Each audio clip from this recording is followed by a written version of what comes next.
Our thought was, if we pull Gerber, Beechnut, and Heinz into the organic marketplace, it's going to change the marketplace, and it's going to be our greatest success. Yeah. It's much greater than Earth's Best, Yeah. which was amazing. And that's what happened. Gerber entered, Beechnut entered, and Heinz entered. And H.J. Heinz acquired Earth's Best in 1996 to sort of, So there you have it, is that they saw the marketplace was undeniable. But there's something we didn't see.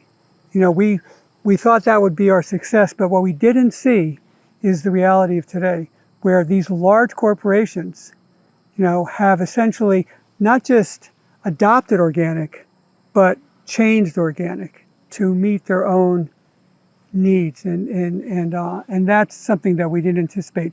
We were celebrating the idea of these large companies coming in and demanding organic, but we didn't understand the impact that would also have on standards of organic.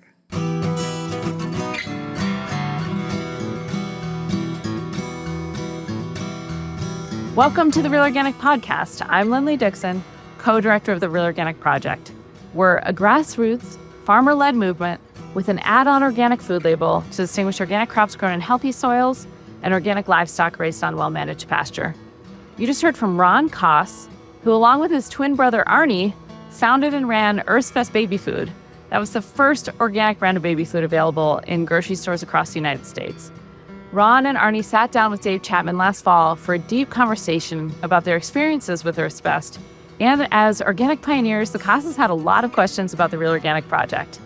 One note I have to pass along is that some of our farmers and allies have in fact sued the USDA, and although that suit is not mentioned directly in this interview, we've linked to some information about it in this episode's show notes on our website. So let's dive into the issues with the Koss brothers.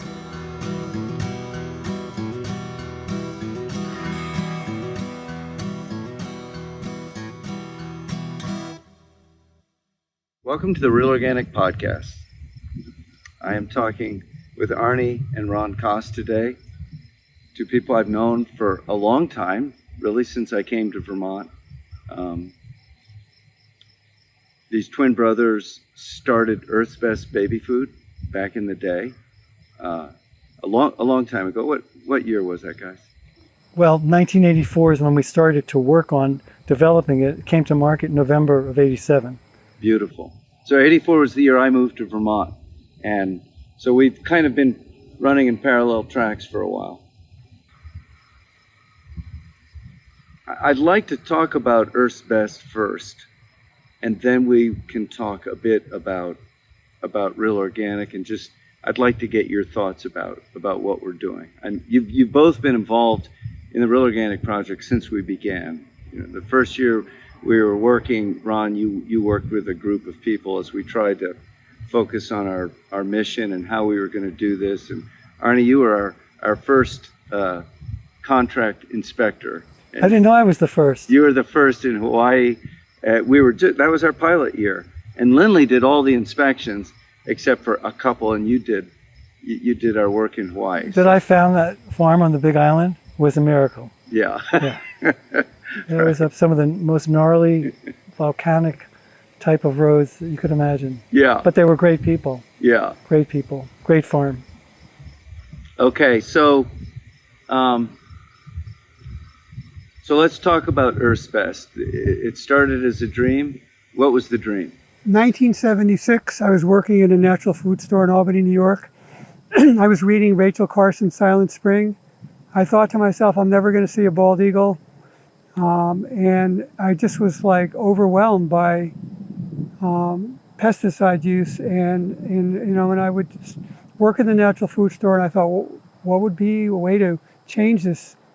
And I thought, amazingly, without having children at the time or even being married, I thought, baby food. Parents will care the most for organic foods for their babies, for their children, and it's a way of using fruits and vegetables and everything that doesn't have to be perfect for market. Fresh market. Fresh market. And that was kind of like the impulse. It was like organic baby food. But at the time I was cooking on a wood cook stove, and I couldn't even imagine where to begin. 8 years later, Arnie and I had been making brooms, shaker style brooms, and Arnie drove up to, The Ronald McDonald House. that's right, and he said to me, I'm doing organic baby food with you or without you. It was time. It was time. Because I had thought it was such a good idea, and that organic at the time was, it barely had a pulse. It was in its infancy, no pun intended. And I just couldn't believe, we couldn't believe, that someone didn't see that organic baby food was a door that could open and spark what became an organic revolution. So in 1984, 8 years after Ron first talked to me about this idea, I was making a shaker-style broom, which is a beautiful handmade broom that's utilitarian and artful. And I just finished that broom and I said, that's it. I'm going to try to do this. I had no idea how. I didn't have any background in food science or manufacturing. It was just somehow I'm going to give it a shot. And then I drove to Burlington. Ron was working at the Ronald McDonald House, and I said, this is what I want to do. And he said, how? Right. That began a journey of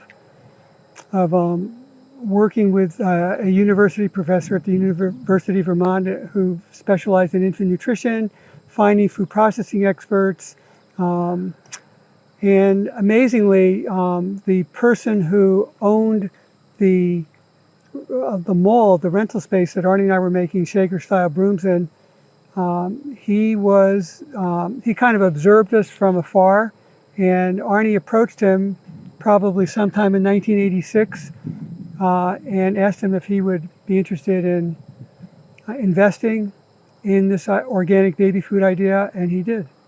But he didn't invest in, he said, I'll make it alone. Yeah. He made it alone, $25,000.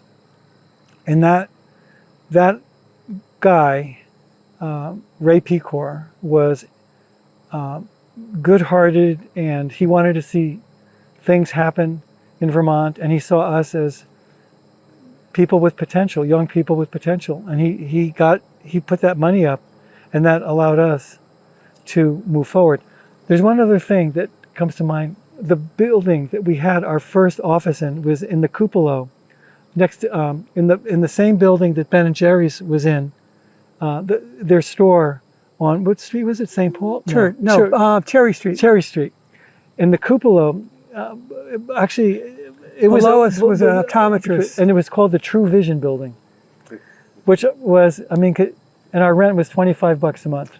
So and that's how we got started. 3 years of research, development, running hither, thither, everywhere, and we ended up building a 10 or 11,000 square foot concrete tilt-up building that we leased in Middlebury, Vermont, and we started production in November '87. And we found in the ag community in all these amazing small organic growers, relatively small organic growers, who were excited to have the opportunity to bring whatever they were growing into the market as baby food. It was an amazing experience of people who kind of like joined hands with us and said, how can we help this succeed? And we had an amazing adventure. Right. So one thing that Ron said, we built this baby food plant. But why did we start by building a brand new state-of-the-art baby food plant? We started that way because we could not find anyone anywhere in the country that would consider co-packing for us. When we approached them about making organic baby food, they about laughed us out of the room. And so we couldn't find anyone that would take any interest in us. So in the end, we built this beautiful building. We had to hire and train 30 or 40 people before we had $1 in sales. And that was the craziness of it, is that this is what it took to start the nation's first organic baby food company. So this is important because, of course, I was talking to somebody the other day and I said, can you remember a time, she was young, she was younger. I said, can you remember a time where you didn't have a smartphone and people didn't have smartphones? She said, no, I cannot. My point is the world changes, everything changes, technology. So when you were starting this, there was no organic industry. There was no market for organic food. If I wanted to grow food for processing, tomatoes or apples, there was no market. Virtually none. Virtually none. The only organic products that were out there, they weren't certified, Right. were California Juice Company. There were a couple of companies that were pioneering. People like Gene Kahn of Cascadian Farm, Right. he was an early pioneer of organic. So he was out there way before most people. And there were a small group of people, but more than anything, when we said organic anything, organic baby food, people just said, what's organic? Or who? It was just, we really had to build from the ground up. There was nothing. It was all pioneering and educating. And the Keens, Paul were really pioneering, as was with Rodale. I mean, there were people out there doing some amazing things. Was Erewhon in action at that point? It was in that period of time. Erewhon had started. I'm not sure I think they started even before. But Ron mentioned Paul and Betty Keene, and that's Walnut Acres. And you could say Paul and Betty Keene, they've been forgotten for many people, but they were, in many ways, some of the earliest adapters to organic soil fertility in the marketplace. And we actually went to visit their farm because we thought maybe they could be co-packers. Yeah. But they had a soup line, and they were the most wonderful people, but they couldn't make baby food for us. But they were so encouraging and supportive, and I would call that one of the highlights of my life, was spending time with Paul and Betty Keene. Yeah, that's great. Such an exciting time when this new way of thinking about things, very different from conventional. The fact that you would go to a co-packer and say, I want you to process organic baby food, and they would laugh you out of the room. This was something new and exciting and political. It was already quite political. It was because the large established food companies today they're using organic. They want organic because they understand that it works in the market. But back then, the prospect of organic baby food or organic food in general was threatening. It's like, Gerber, Beechton, and Heinz were not rooting for us at the time. And they were the only 3 baby food companies in the entire United States. There were no small companies like Ben and Jerry's did, a small ice cream company or jam company. I mean, baby food is complicated. There's a lot of rules and regs, and the idea of competing with Gerber, Beechton, and Heinz, it was laughable. So we became the 4th baby food company and the first organic baby food company. All right.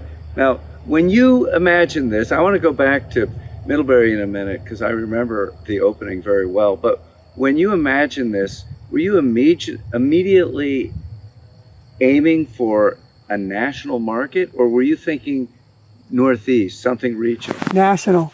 Because the idea was to grow the organic foods world. And the way to grow it was to create a big market, demand a lot of organic, a diverse, organic food supply. Carrots, plums, peaches. Bananas, grains, dairy, everything. So the idea was, how do we create something where there's this demand that's going to pull people into growing and into being in relationship to something that might address some of Rachel Carson's angst, and my angst at the time. And I'll tell you something, Dave, is that people would say to us when we were trying to raise money, you guys should be really worried that if you have any success, Gerber and Beechton and Heinz are going to try to enter the market and squash you.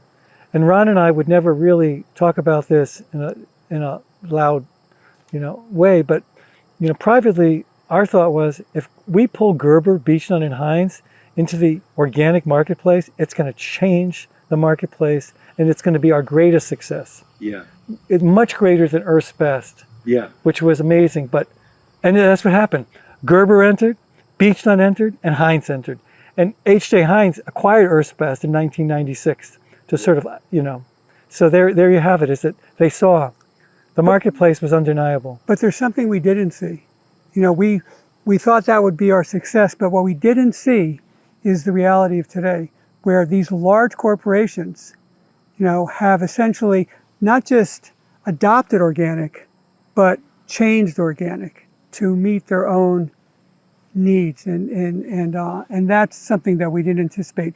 We were celebrating the idea of these large companies coming in and demanding organic, but we didn't understand the impact that would also have on standards of organic. This is such an important thing. For me, it's one of the great debates in the organic movement right now. I won't say the organic industry, it's not such a debate there, but in the organic movement. And the question is, how do we change the world without us being the ones who end up being changed? And in other words, how do we make it that organic is widely available, which is what we want, and make it that the farms are growing organically, which is what we want. Everyone's winning, but we see that in order to ramp that up, we enter into a commercial battlefield in which the rules get changed pretty dramatically. Right. So this commercial battlefield that you reference, so before there was OTA, the Organic Trade Association, there was what? OFPANA, the Organic Foods Production Association of North America. OFPANA was, like, Ron and I were there at the founding of what is now OTA. And within the early adopters and the people that were entering the organic foods industry, there was a divide already. There were a group of people that wanted there to be a 1-year standard to become certified. And there were another group of people that wanted a 3-year standard, because 1 year wasn't going to cut it in terms of people being sincere and really working to improve their soil fertility, etc. A real commitment. And we knocked heads in the early days. We had meeting after meeting after meeting, arguing about things like that. What is the organic standard going to be? And fortunately, we prevailed, and the 3-year standard became a part of what was the Organic Foods Act, right? The 1990. Yes. The 1990 Organic Foods Act. So that battle went on for years. And I remember, and I mentioned this to Ron the other day, somewhere along the line, the first acquisition that I know of a major food producer, Heinz, buying a natural foods company. Heinz, that I recollect, bought the Chico San Rice Company. They were making rice cakes. And that was like, uh-oh, Heinz is getting into this. Who else is going to follow? And what does this mean? What happens when some of these other major companies get in? What's going to happen to the organic foods industry? And at the time, we were all so hungry to get traction and survive that we didn't obsess about it. We said, we'll deal with it when it happens. And obviously, it's happened in a big way. And now, we're trying to deal with the issues that have arisen in terms of standards and people getting into corporate America, multinationals getting into it, and really not living up, in my view, to the standards that we had idealized and we fought for. Yeah. It happens over and over and over. And it's what happened in the climate movement. And there was this moment at this big conference in Rio where the oil companies came in and they said, we get it. We get that climate change is real. And they actually did. Their scientists knew it before anybody. And they said, we want to come and help. And we want a seat at the table. And they took a seat at the table. And they said, we're going to create voluntary standards for industry, which they did. And it set back climate movement by a generation. And it's happening right now in regenerative agriculture, where you have Bayer Monsanto and Syngenta and Pepsi and McDonald's. And they're all coming, Cargill, they're all coming in saying, we love regenerative. Syngenta's got this beautiful, eloquent statement in praise of regenerative agriculture and that this is their future. And down at the very bottom, there's just one little paragraph about the use of chemicals, of course, will need to be allowed. Well, they're not going to get rid of chemicals. They're going to change what they're doing in terms of what they call it, not in terms of what they do. in my opinion. This is mostly what's going to happen. And it's very confusing, right? And you guys were right in the belly of the beast at the beginning for organic food.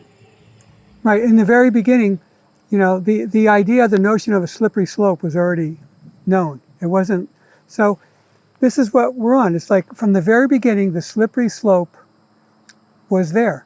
But in the very beginning, we were just kind of on the plain, the plateau. And the slippery slope was there as a choice.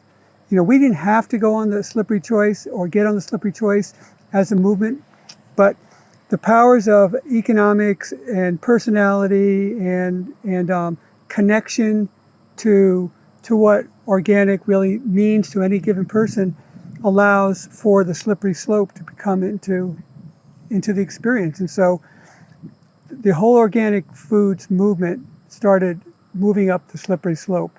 And that's the slope that we're sliding down because the standards are diminishing because there isn't any base, there isn't any foundation that enough people are connected to, committed to, and willing to fight for.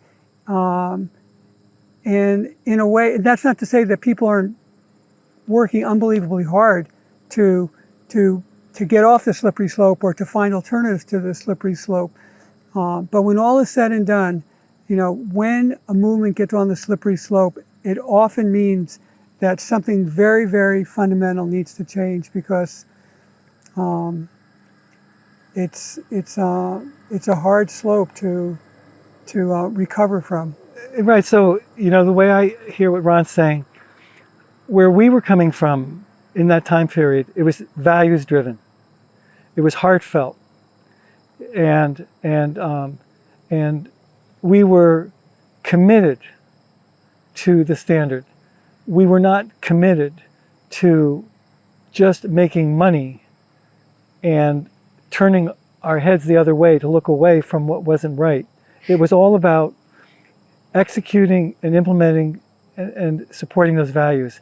Over time, when big business has gotten into the whole organic foods industry, those values, more than anything, I think, are either given lip service and they become marketing slogans and they become a way to sort of appease the consumer, or the consumers become so trusting of organic and certified that they're not paying attention to what might be happening on a farm, a dairy farm, where they're, milking thousands of cows and so, but the corporate America doesn't care about that because they're volume driven, they're dollar driven. And I'm not saying that the economics of this aren't a part of the story.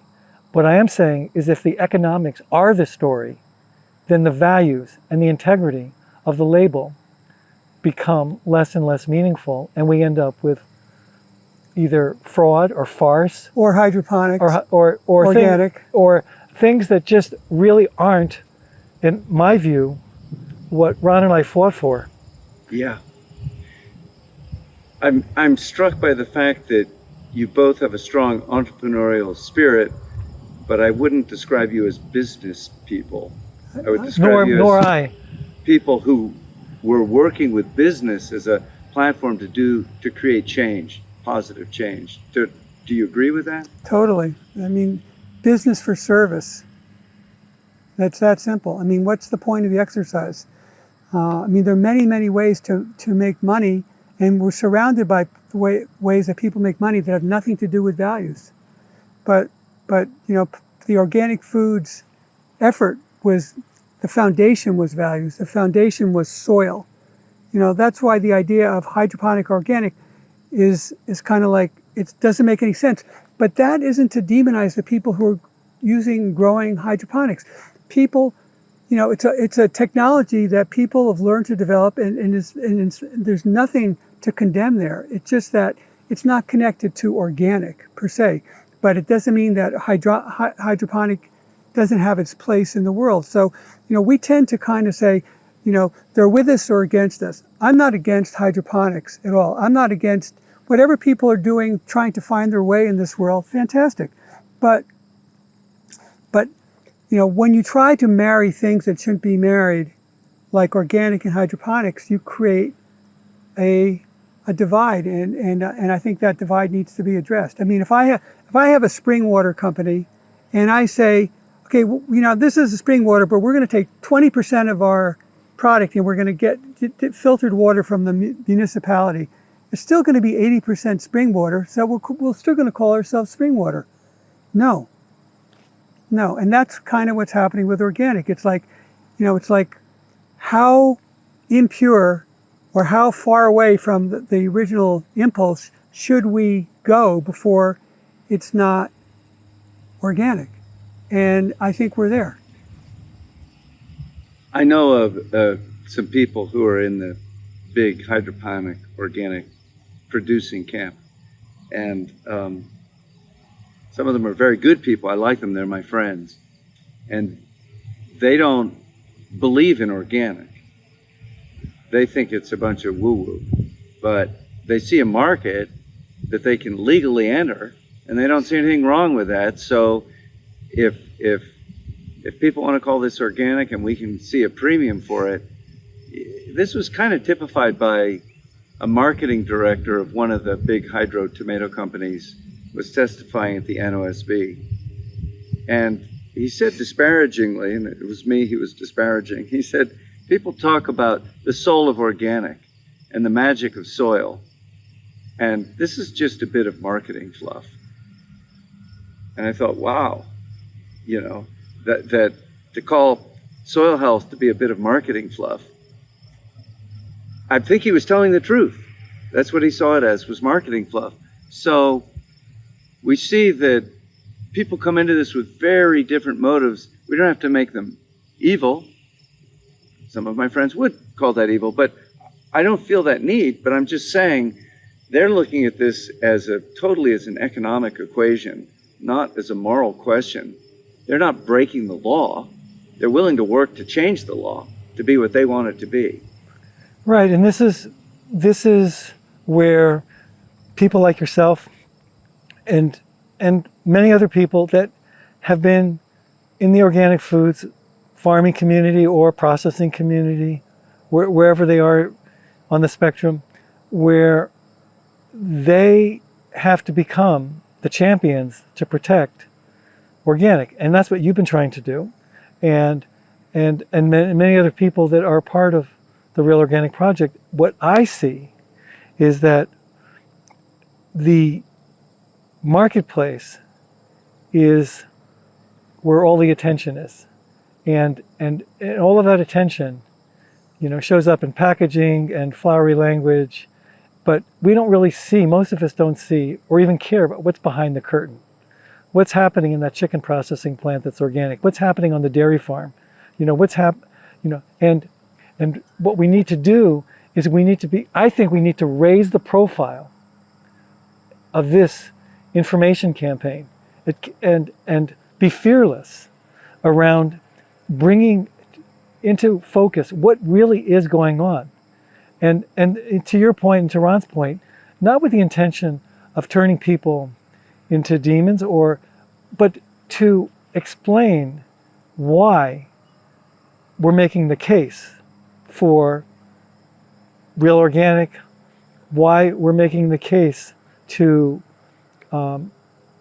insist that whatever is going to enter the market, when you kick the tires and really look under the hood and you do all the things you're supposed to do, it's legit.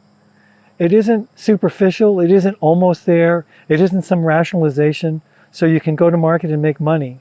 It's real, and that's good. That's a good feeling thing to be a part of. And I think we've lost our way. I think a lot of people are just checking the boxes and getting the certification and going to market and creating their packaging, and they're not necessarily connected.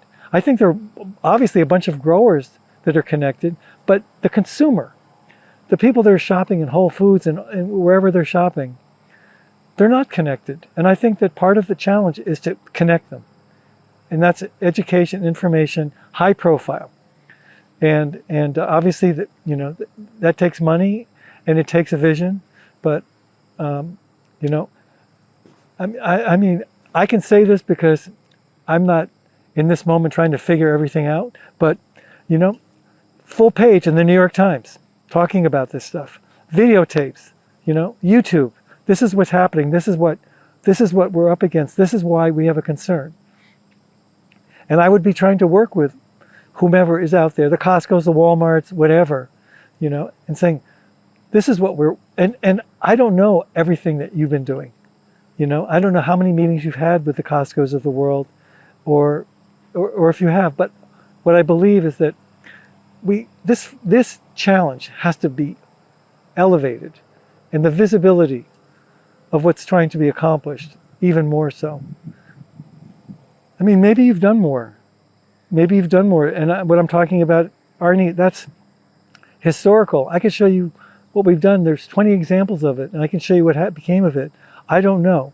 So I could be out of date, and I could be, Well, we're all trying to figure it out, Arnie.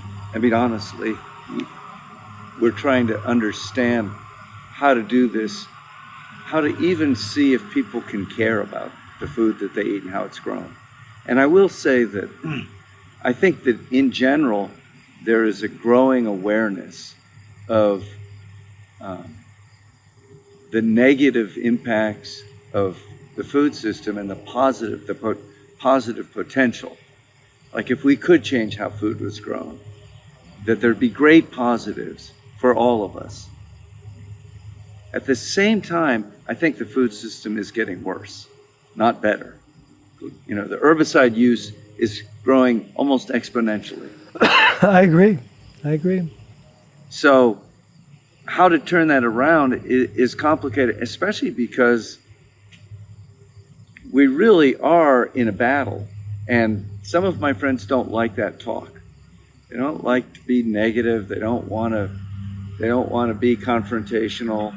They want to find the positive because that's what people gravitate towards. But we are actually threatening the economic model of the biggest companies in the world. Right. Ron said to me today when we were driving down here, he said, and I'm he said something like, it's not about just influencing the powerful, it's becoming the powerful.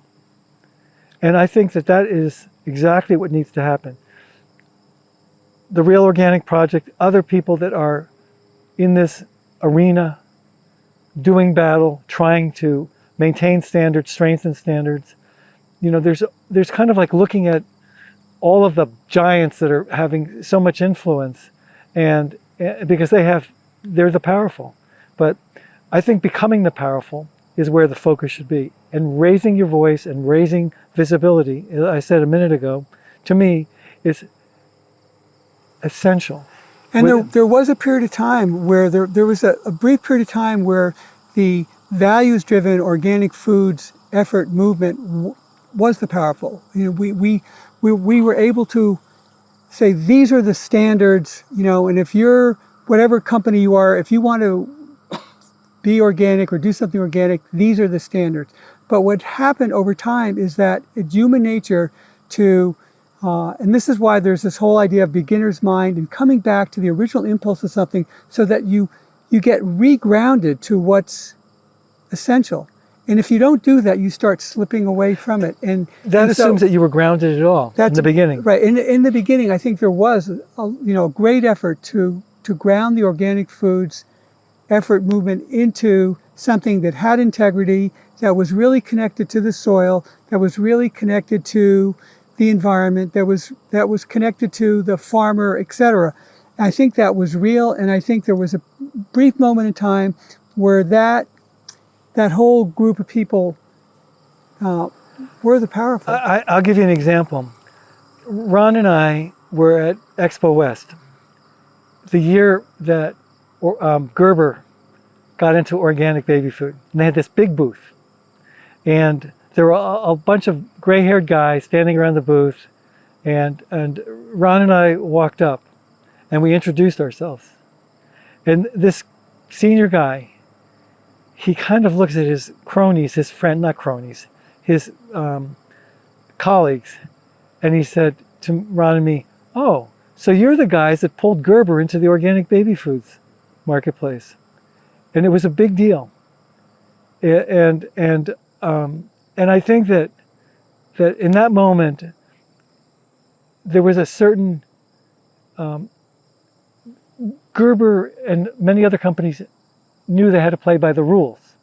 It hadn't come to the point where they began, and I'm not saying Gerber did, I'm just saying in general, large corporations, where they could begin to bend and dilute, and maybe technically adhere to the rule, but not the spirit of the rule.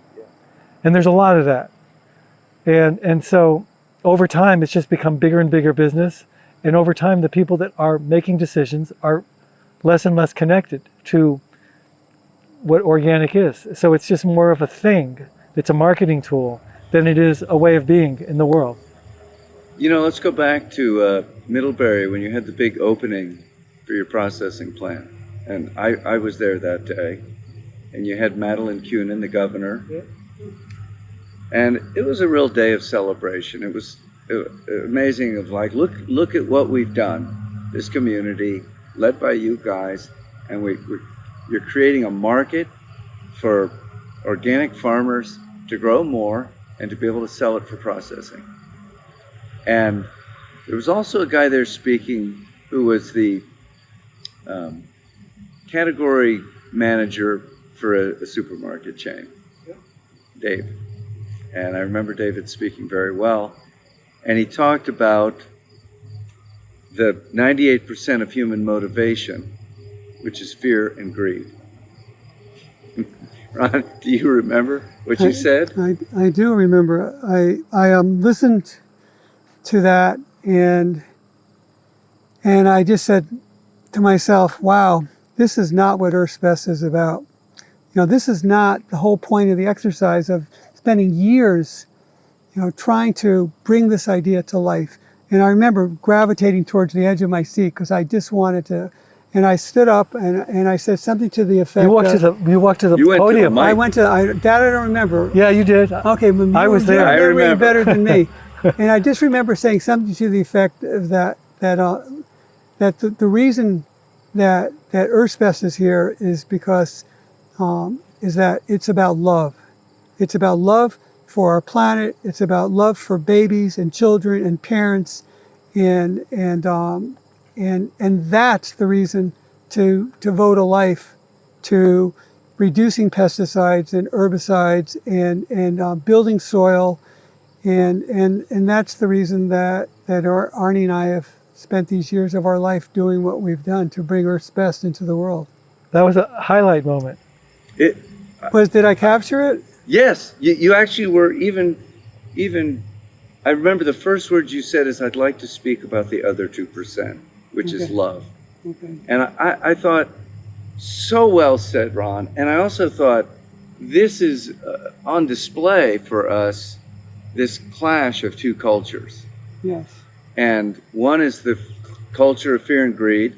And when he said that, honestly, it seemed very intentionally cynical, like, oh, you hippies, I can't believe I even have to deal with you. Really? And you're so naive. Let me tell you about the real world.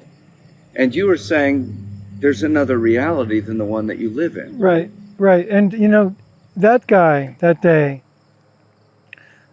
took Ron and I by surprise. We had no idea that someone that was coming to this event would be so cynical and unmoved by contrary. Yeah, to the manifestation, the miracle that was Earth's Best, and it was almost like that guy was one of these people that was told by his boss, "You got to go, say something. I don't care what you say, just stand up there, say something, and and we'll be there." But Ron handled it beautifully. Yeah, and that was a memorable moment for every person probably that was there.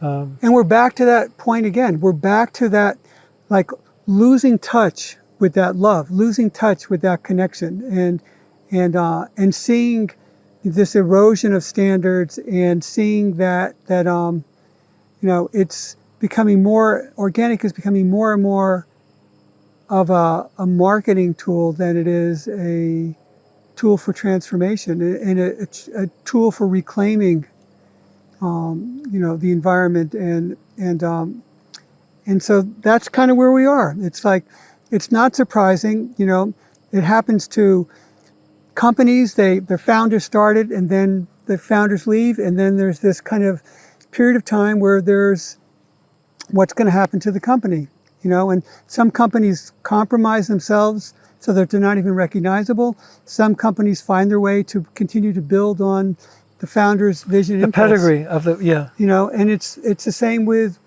the organic foods movement industry today. It's like, will it find its way back, not backward, but back to representing the things that were considered crucial to what makes organic different than conventional agriculture, or will it morph itself into something that's still called organic, but so what?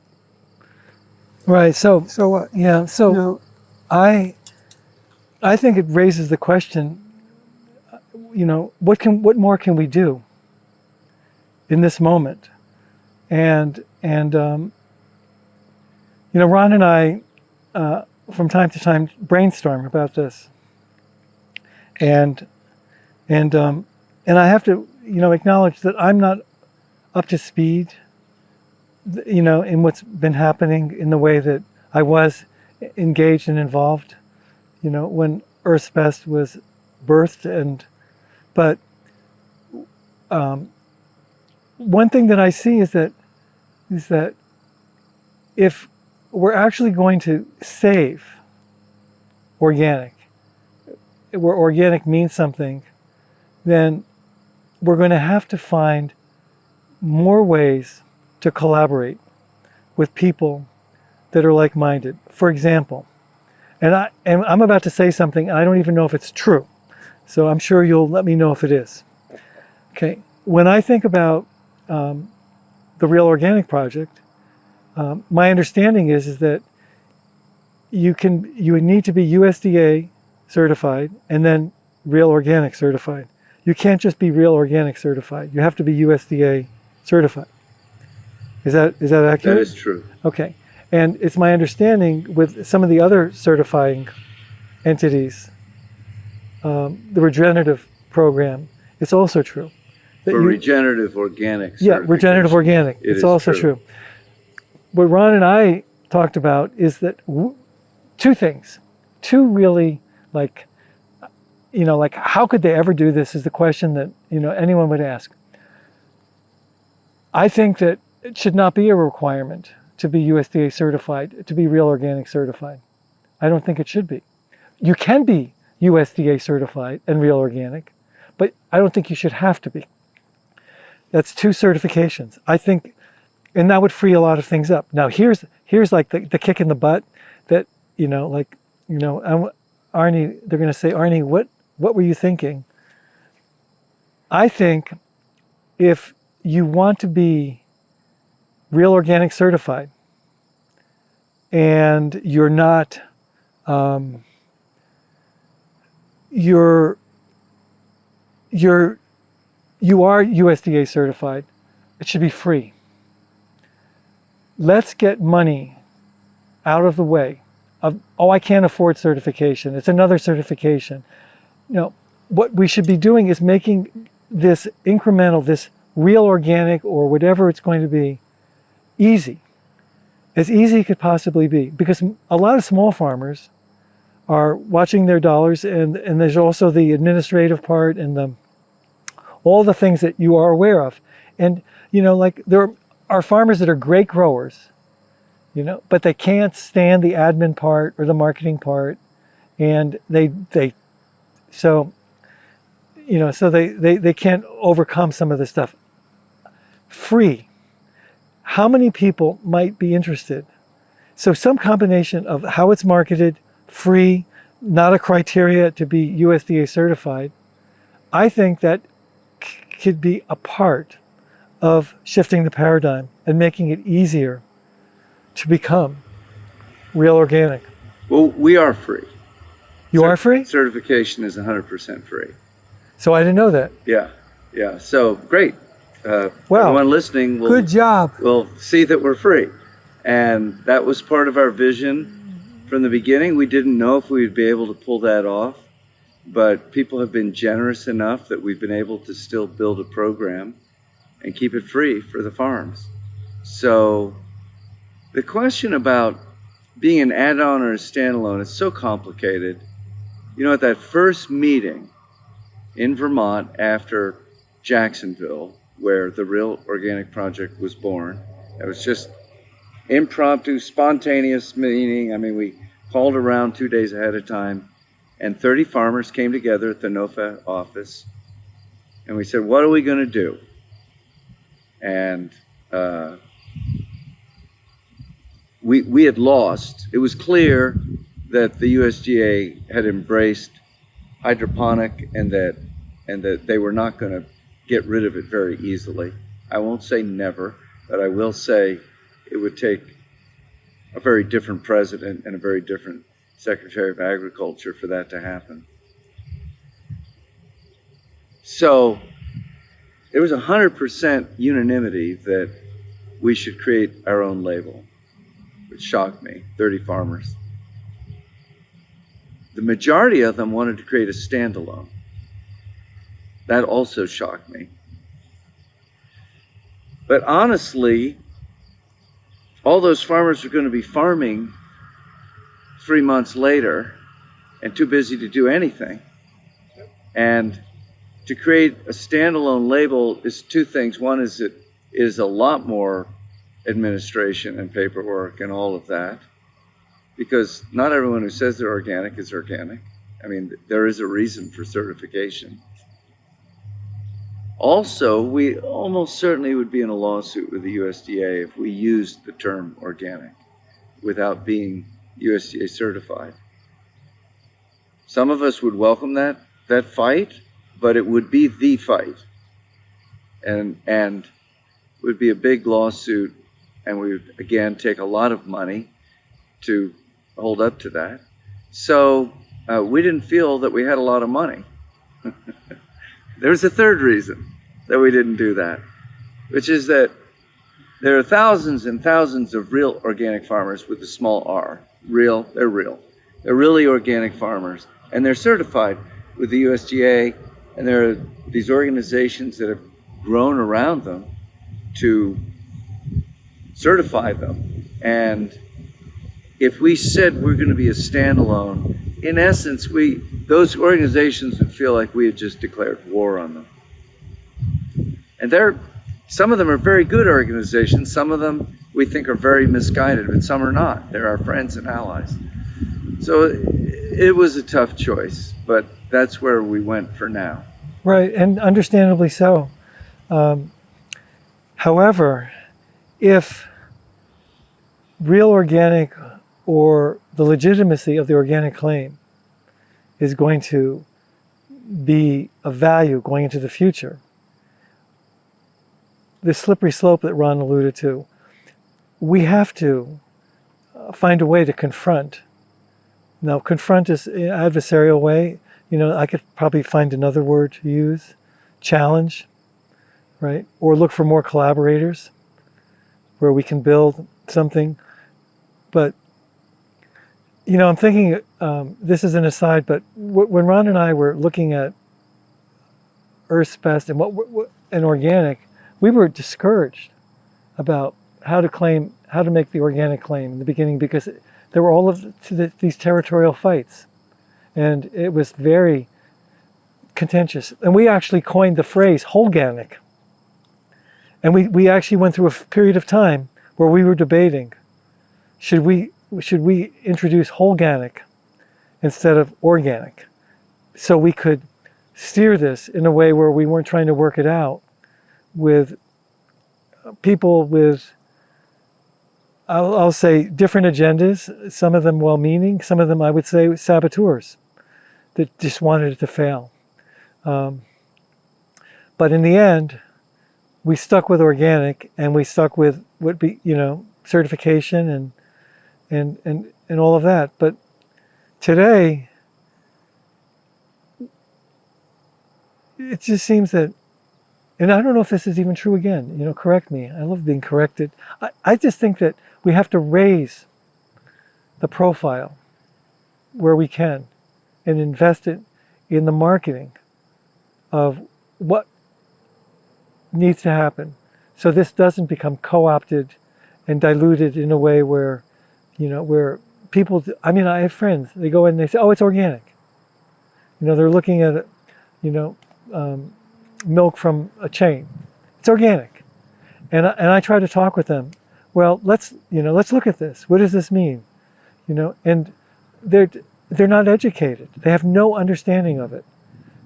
But these are people that would care if they knew. Yes. These are people that would vote with their dollar if they knew. So it's not just, there's a lot of people that just don't understand, but they're people, they care.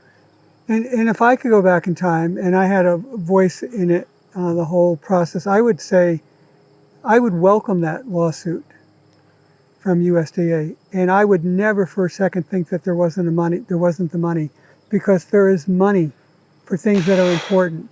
You just have to find your way to it. But it's like there are many people who have resources that don't want to be found, but when there's something that they're connected to that they value, they appear. And this fight, even if the fight was lost, would have been a tremendous opportunity to Raise the profile. Bring into the light why this fight or why this suit happened, because it's really about like trying to stay true to something that isn't just an ideal, but actually has a value, in this world. That we live in a world where, where breast milk is contaminated with pesticides, where there are many, many uncertainties about genetically modified organisms, where there's climate change issues. There's so many places where the values that were birthed over the years that brought the organic foods movement, into a higher profile. I mean, those things are not just kind of like, they're important, and in order for them to live, people have to be willing to continue to breathe life into them and to bring them into this high profile. And yeah, it's I can just imagine a lawsuit. What an incredible opportunity to say, hey, here's what we don't like. We don't like 15,000 cows, in this environment where there's minimal amount of grazing. We don't want all these chickens. We don't, it's like, why not? Why not like, Take them on. Take them on. Still, So I'm all for the lawsuit.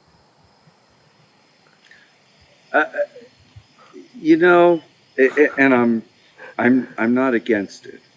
I'm not. It's not sure how my wife would feel about it, but it was my goal. It still is my goal to create a vibrant enough add-on label that it becomes the only label that's respected, and because the other one's going to continue to spiral down. How many farms are in the Real Organic? 1,100. How many does Regenerative Organic have? Maybe 80. Is there a divide there? Is there kind of like, 80? Yeah. Is there a divide? 80? 80. Is there like kind of like Are we different? yeah, are we divided? We're different. We're friendly to each other.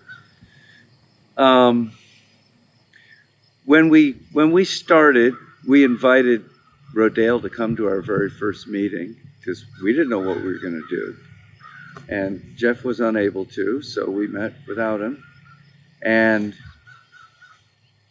we looked at their standards, and their standards were basically no-till. So Rock was about no-till agriculture, and we were diversity of farms, but we had a lot of vegetable farmers, and they believed that they were doing a good job with tillage. They were building the organic matter in their soil. Elliot Coleman is a good example.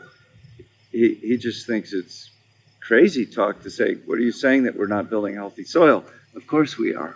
So one can build healthy soil with tillage without a doubt, and one can kill the soil without tillage without a doubt. Not to say that all no-till is bad or that all tillage is good, because neither one of those statements is true. But we did not agree with their position that that real organic farming meant no-till, and so we created ourselves, and you know, we were quite different in our standards. On worker welfare, we didn't have any. They have standards we do now, but we didn't when we started. And animal welfare, we were and continue to be about identical. They have pretty much moved to our standards on tillage. So that was a big shift. So what keeps it from coming together? I mean, is this an ego thing? I'm trying to understand. Like, this is the thing. It's like, you know, it's like if if Goliath is out there, yes, and Davids you're David, it's like, you know, are you going to be David, or are you going to be Davids? Right. You know, it's like, I don't consider us to be enemies, but I do consider us to be different. Competitors? Sometimes we are competing, but look, we share farms. Of their 80 whatever farms, probably a third of them are real organic too. So I'll tell you something that I just became aware of, and it bothered me. I don't know where I was, in Hawaii. I bought Lundberg rice. Yes. ROC. Yes. Very well done on the package. Yes. And I looked at that and I said, why is this so prominent, and it's not connected to the Real Organic Project? And to me, it was a dilution of energy. Yes. And it was frustrating because, you know, maybe in part because I knew the Lundbergs, you know, like in the 80s when, yes, you know, and hanging out with them, and, you know, and a lot of these people. Good people. Good people. Good people. Right. It's just like Nature's Path. You know, the Berliners, Amy and Andy, yes, not Amy, Rachel and Andy Berliner. Yes. Rodna and Aaron Stevenson. Yeah, they're great, Steven. Yeah, I mean, they have a farm on Maui. They have a farm in Canada. We certify it. Yeah, I know. We can't certify their product, and we can't certify Lundbergs either. They don't qualify.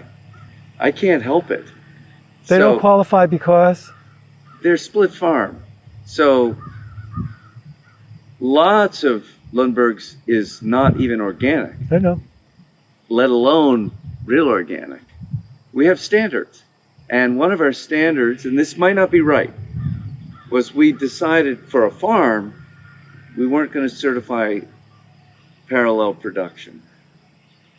And meaning, I can't have 500 acres of conventional broccoli, chemical, and 500 acres of organic broccoli, all being sold as Chapman's broccoli, right?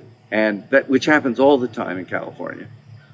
And in organic, in National Organic Program, USDA certification, they don't care. We're just certifying the product, the field.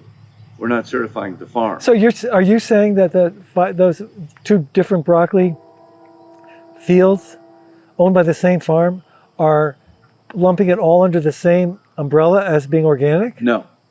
I'm saying that when organic began, it was much more in the biodynamic ideal of a farm, that we are going to create an organic landscape, not an organic field, an organic landscape in which it's all organic. Right. So like I have a slightly different view. I think that, and this is looking back a long time, but we realized in the beginning, in the 80s, is that there were a lot of farms that had an interest in maybe moving towards organic. They were assessing the risk. but they wanted to transition. Yes. And they didn't want to go cold turkey, all organic. Yes. They wanted to take this part of their operation and turn it into organic, see how it went. And then if it went okay, they wanted to move into the next area. I supported that because it was the beauty of the organic program. right. It was a running start in the Yes. right direction. I agree. And so using the broccoli example, Yes. if you have 500 acres of organic broccoli and 500 acres of conventional broccoli, Yes. okay, you said that you couldn't certify it We couldn't certify that farm. because because they had two things going on. but like again, I don't know the standard, but back in the day, Yes. there used to be like separation of fields. There had to be so much distance. There was like very specific. I mean, I was on so many farms there in California, and maybe it's changed, but there used to be separations, Yes. and you could have an organic buffers. Yes. Thank you, buffers. And what you're saying is that there's no such thing in the real organic as a buffer. That's right. We do allow certain kinds of split farm. Like, let's say that you had 500 acres of vegetables and a 10-acre orchard, and the 10-acre orchard wasn't organic. Okay. We could allow that, but not if you're using prohibited substances on the 10 acres. It's fine. That's USDA organic, right? But is it? Well, not the orchard, but the field for Yeah. sure. Yeah. So we were trying. That's why it was called real organic. It was trying for that initial vision. If someone is transitioning, if they say, well, we've got these 500 acres of broccoli, but it's in transition, in 3 years it'll be organic, great, come on in. If we say, we got 500 acres of conventional and 5 acres of organic broccoli, we say, good luck, you might be able to get rock certified on that 5 acres, right? Rock would certify the 5 acres Right. if it met their standard. Right. But how about this? How about I'm the grower, I've got 500 acres of organic, and it's great. It meets the real organic standard. It's beautiful, okay? And I have another 500 acres that's conventional, and I'm waiting to see how it goes with my organic broccoli. You know, is there a market? You know, can I grow it without it being Yes. overrun by pests or whatever, Yes. et cetera, right? I mean, directionally, you'd much rather have 500 acres of organic, knowing that that grower might be transitioning the other 500 over the next 5 years or whatever. And the moment they start their transition, they qualify. Okay, well, You see, that's my point. Look, it's not a judgment. I consider the USDA organic program to be the transitional program. It's like, whatever, give me your hungry and your poor. You know, you want to certify 2 acres? Great. USDA will certify 2 acres. And hopefully it's real. And I'm not questioning that. I'm just saying there's a thing that's happened. And I can't tell you how cynical it is, but I mean, they'll even do this thing of transitioning in and out. They'll do the thing, for example, where they'll transition, this orchard is conventional, this one's organic. And after 5 years, we'll change places. So we've kind of wiped out the problems with a lot of chemicals and stuff, and we figure we can go without it for 5 years before it becomes a problem. The first 3 years we're in transition. The last 2 years we're getting our fee. right. So what you're describing is familiar, but the question I have is, are those examples anomalies or are they common? Well, those are tried and true practices, but The people that are basically wiping out the problem and then transitioning to organic. it's a great question, Arnie. I don't know. I don't know at what level that happens. I know in greenhouses that there is no transition time for a greenhouse, and it happens a lot. What you mean? No 3 year? No 3 year. Is that USDA organic? USDA organic. Is that new, or is that the way it was since 19? Forever. So, for example, let's say I grow starter plants for all those organic farmers in California. But I also grow a lot of starter plants for the chemical growers. So I got a big greenhouse operation, and I'm saying, well, this block this year, I'm not spraying that block that year. These are organic starts. But maybe even later in the year, I'm going to put chemical starts. So are you saying that the 3-year standard doesn't exist across the board for Right. organic? And you're saying that's the way it's been since the Organic Foods Act? Yeah, if you're growing in the ground, like if you're growing a greenhouse vegetable, I don't know, but for hydroponics, certainly there's no transition. But what about for you? For me, Yeah. I don't know, because we were never not organic, so we built a greenhouse over organic fields. It's a great question. If you put a hoop house over it, can you skip the 3-year transition? I don't know. That's interesting. That is interesting. I would be really disappointed. Boy, There- it makes you want to go into the hoop house business. There was a major conflict that we had with the USDA about the use of herbicides. And the hydro growers were spraying the ground, covering it with plastic, putting the pots on, and it's certified organic a week later. No. Not even a 1-year transition. And that was certified USDA organic? Certified by the USDA organic. And that's in the Organic Foods Act, that behavior.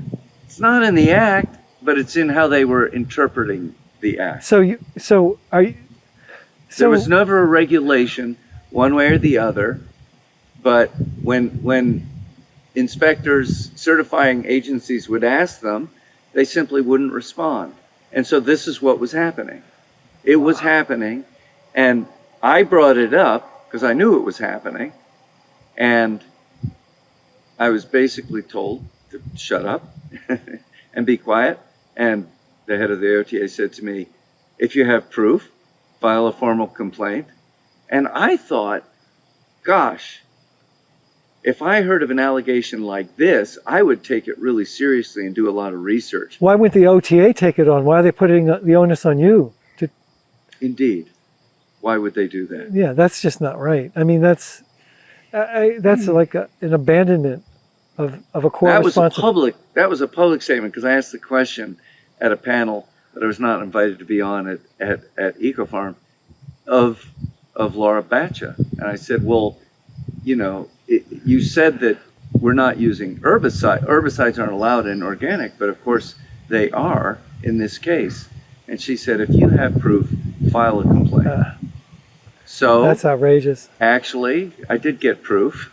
I didn't file a complaint. That's the way to, like, regulatory death. I just wrote a big letter about it.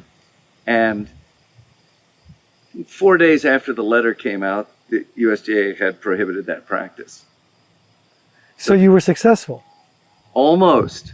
Oh, Almost. But the wording was very strange. They said over and over in this notice that they posted that, of course, no prohibited substances may be used for crops grown on the land. On the land. They kept saying on the land. I'm like, where else are you going to grow crops? Everything's on the land. And so we asked the head. I had asked the head of the National Organic Program in a big meeting, would this be permitted to spray herbicides? And she ducked it and she ducked it, and I pushed and I pushed, and finally she said, yes, I'm sorry to say it would be allowed. You know, I'm And the listening room to- went, oh! I don't understand this. It's like it's inconsistent with everything that we fought for. How could that be acceptable and be certified organic? I mean, what certification organization would approve that? And I guess it goes back to the question about the spirit of maybe what was intended, or some parsing of words that leaves a crack in the door where someone could do something like herbicide spraying. They're still doing it. So in that clarification they gave, we said, what does that mean? And they won't answer the question. If you write a letter, to the USDA asking for clarification. They say we won't address hypotheticals. And you say, you mean I have to show a specific case and film footage and say, is this allowed? But what we're seeing in the fields a lot is the containers are on these little 6-inch stands. So they're, yeah. Oh my gosh. Right? That is so messed up. And of course, if you're hydroponic on a bench, you could spray under the bench by this interpretation. Well, go ahead. The metaphor or yoga comes to me as a metaphor. It's like, and I know this definitely applies to me, and probably Arnie too, but it's like in business, and whatever it is that is being considered in relationship to organic standards is it's incumbent to understand, whether it's incumbent for me to understand whether what I'm endeavoring to impose or to create, is actually something that requires flexibility. Not just my flexibility, but asking a flexibility of others, or whether I'm asking myself to do something that I can't do because it's impossible to do. I don't have the flexibility to do it, or whether it's impossible for other people to do because they don't have the flexibility. And it's this kind of like this dance of what can we allow for bending? How much bending can we allow without breaking? This is what Ron is saying. I'm going to give you an insight into how far we were into getting this right. We were the first company, Earth's Best, to analytically test everything that we bought before it was shipped. For like 100 pesticides and herbicides. Okay, we had every crop. We had like the first analytical testing program, and it was 0 tolerance in the parts per billion, 0. And we had, leaving the plant before it went out, before we shipped, analytical testing on finished product. So the commitment to the standard was intended to be an example of what's possible if you're committed. But we didn't know whether we were creating something that would cause us to break, because we didn't know. Could we even get to that 0 degree? Could you ever get to that? Right, and we ended up like, we had all of our apples sourced out of Canada in our first year, and we found detectable pesticide, a fungicide, and all of those, whatever it was, how many tractor? 16 tractor trailers. 16 tractor trailer loads of apples. And I scrambled, and I went to California, into the Sebastopol area, which was at that time a lot of Gravenstein apples, and introduced myself and became a major buyer of apples in California. And then we had to ship all of those loads of apples to Vermont, which was insane. And it was a part of the financial troubles that we entered into early on. Right, but, and the California standard allowed 10% of the EPA level of pesticides. And so we wanted better than that. But did we create an impossible standard? Because what happened is that I think it was in 1990 in beech nuts territory, the FDA or the USDA contacted us and said that they found Botran in our sweet potatoes. Allowable limits. It was within the California standard.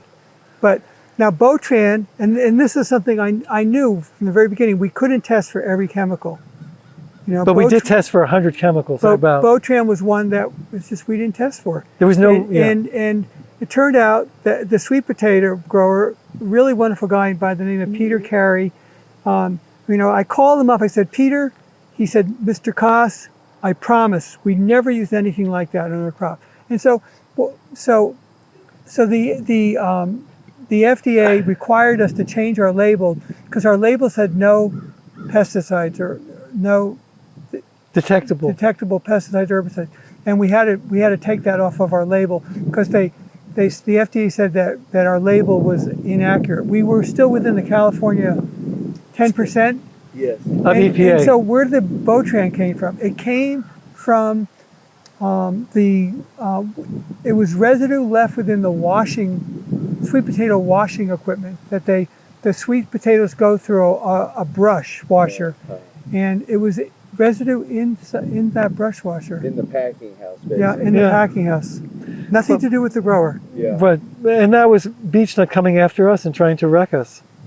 That was a target. You had the target on your back. Yeah. Definitely, and And it hurt us. Yeah. But so anyway, I guess, the point of that story is that this standard to fight for, to care about, is worthy. and it has to be carefully considered. It's like, and I think that you have really strived to carefully consider so many things. Impressively. In trying to figure out, where to drive a stake in the ground and where to bend or where to, and it's really, I don't know if you have the experience. Maybe it's a thankful task, but maybe it doesn't feel like a thankful task. I wonder. I get to work with great people. I get to talk to you guys. This is the job, right? I get to talk to all kinds of amazing people I work and meet all these amazing farmers. So that part is wonderful. It's a challenge for me to face the scale of the opposition to what we actually are doing is such a, we do know. You we faced do know. it. And we do know. And there's some stories that I'm not going to share here today that would even put 3 exclamation points on that challenge and what came at us from large companies. But that challenge that you're describing, that is imposing, intimidating, that is the challenge that has to be met. Yes. And I don't know who is in your on your board, who is how you get to a decision, but and I've said this to a lot of people. I've said this to the sugar companies in Hawaii. I was trying to get them to convert to organic before they went out of business. The same thing with the pineapple company. I tried to get them. Macadamia. There is a way. I believe there's a way. It's sort of like Ron says, if the possible is failing us, what is the impossible that would not? And that's where we're at. We are at that place in our timeline on this earth where we have to look at the impossible, because in too many moments, the possible is failing us. And that's why I say, however big it is, however imposing they are, they're fallible, they're vulnerable, right? They're afraid, because they're so fixated on one thing, making money, and what their shareholders are going to say. And there's an advantage that I feel that projects like this could have, because it's not a big organization, it's flexible, it's values driven, heart-centered, it's all of the things that ultimately lead to something that you can be passionate about, but you need the benefit of how do you fight that fight. And I encourage you to pull people in your process. If you ever get to the point where, how can we fight that fight? I encourage you to pull people in that have either been in that arena, have been ruined by that arena, and use that as a part of the resource that might be invaluable. Yeah, thank you. And so I agree with what Ron is saying, and just one of the lessons, like when we were starting Earth's Best, we had no money, no family money, and we had never raised money, and we didn't have a pedigree. Ron didn't have a Harvard MBA, or we had worked for some big company like Nestle or Gerber, and now we were doing something. I was a broom maker I mean, Nice yeah, brooms. Nice brooms. Thank you, Ron. I mean, that's a stretch to go from broom making to baby food, right? But what I learned is that we struggle to raise money. And in struggling to raise money, I learned that, and it took a long time, that there is all kinds of money out there, and it's hidden. You know, in the Earthbest story that Ron and I wrote, the book that we wrote, you know, there's a chapter about angels and demons. Angels, investors, and demons who are looking to exploit and take advantage. Whatever is the vision for the Real Organic Project or something else that would be supportive of protecting the organic claim,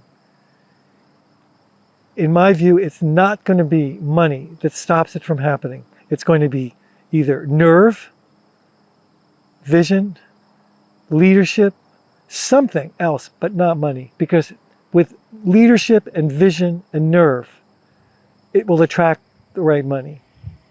This is the way I see it. Great, you really make me feel bad now if it doesn't work. Well, that was It's my fault. what's that? Yeah. Well, actually, let me take that on. Okay. Right? How you could say it was your fault would to fail to recognize all that you've done, and what you've done with the money that's have been available, which I think is heroic and amazing, and I mean, you know, there are people that show up that are champions, you know, and they divert so much energy. They take it away from their business, they take it away from their family, they take it away from themselves, and they invest in something that they're passionate about, that's connected to their heart and soul. You've done that. You've done that. So, you know, but the idea of, it's a journey, right? I mean, and this journey keeps evolving, right? And the idea of the process and the journey is we get smarter, we learn, we make mistakes, and we keep building on that, and it becomes something, and then it becomes something else, you know. So, I mean, look at the organic foods industry. It was a way, there was nothing, you know. And now, I don't know how many billions of dollars it is today, but it kept building and building and building, and Over 60. yeah. So I just think that, you know, we're role players. Thank you. Thank you for what you just said. Let me ask you, we're probably getting there, but let me ask you, we didn't really talk about the story of Earth's Best and the bittersweet part. And, you know, the company came to a point where it passed out of your control. And how do you feel about that in terms of, I know you've said it's wonderful that you brought Gerber's into this, and it is. And All of this them, is this very complicated conversation that we have. How do you feel about what's happened to Earth's Best as a company? Well, you know, I would say is that you know, it's like it's a gift to have the opportunity to actually use hindsight in your life to do anything else or to be in relationship to what's happened. You know, Earth's Best was a dream, it was a vision. We, I think, had the advantage of being, you know, twin brothers, 8 minutes apart, birth time. I'm the older brother, by the way, in case you were wondering. You know, and you know, and it's like you know, it's like running for a fly ball in baseball. You know, you're running and you're trying to catch it, and you just run and run and run and run, and you're not thinking about, okay, is there a pothole? Is there, you know, am I going to get stung by a bee? You're just running and running, and it's an amazing opportunity, and to have that experience in life where you're running for something that you see that you want. All in. Is just like it's a gift, and that's what Earth's Best was. And so for everything that it wasn't, like enriching, like, you know, because Arnie and I lost control of the company, and that's a whole story. I mean, still, it's like to have the personal experience of running as hard as you can and believing that you can catch the ball, even if you can't. I mean, that's one of the ways that I've lived my life that I feel very grateful for. And I think that no matter what, what is tried in relationship to organic or anything else, if there's a strong belief and connection, then I'm glad that I took the chance to catch the ball and to start the company. And we did, and then, but you don't know how the rest of the game is going to work out. It's like you caught the ball. Okay, we started the company. Now, but the game is ongoing. And so, If you're lucky. If you're lucky. And so, the only thing I can say is that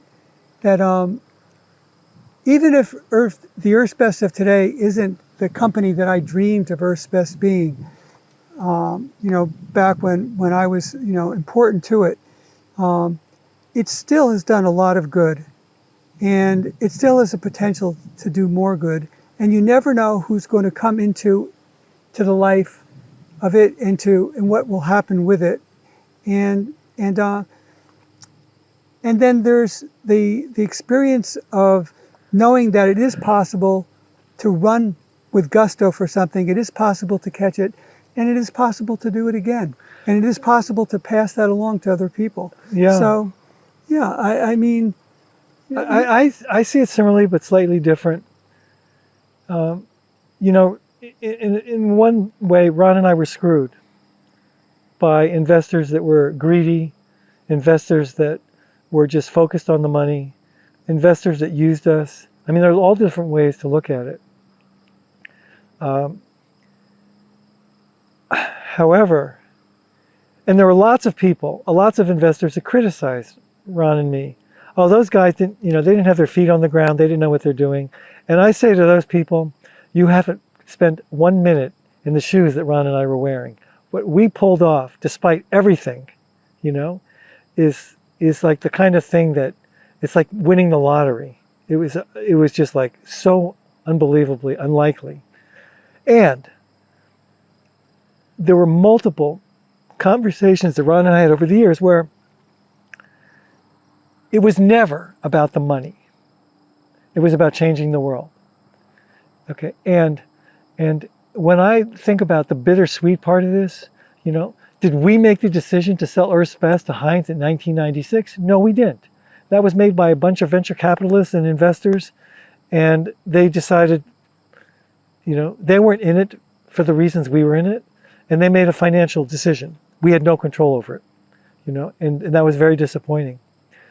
But what I tell people is that there are people that end up with millions or tens of millions of dollars, but they didn't do something necessarily that was enriching to, like Earth's Best was. The richness of the experience of being a part of it, sharing that with Ron, and the employees at Earth's Best that were so amazing and so devoted, and then the millions of parents and babies that have grown up on Earth's Best, that's the riches. There's nothing that is more rich than that.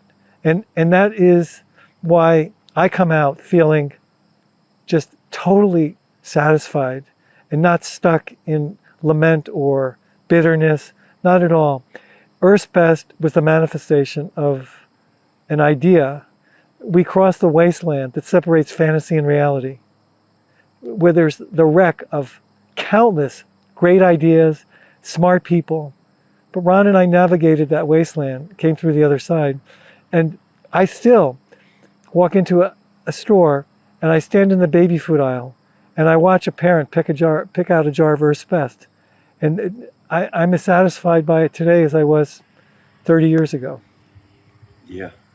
Well, as somebody who went to that aisle and got Earth's Best for my kids, I thank both of you, because indeed there were no choices, and I actually don't know of any choices now. So it was something that I'm grateful to have had an opportunity, that it was available.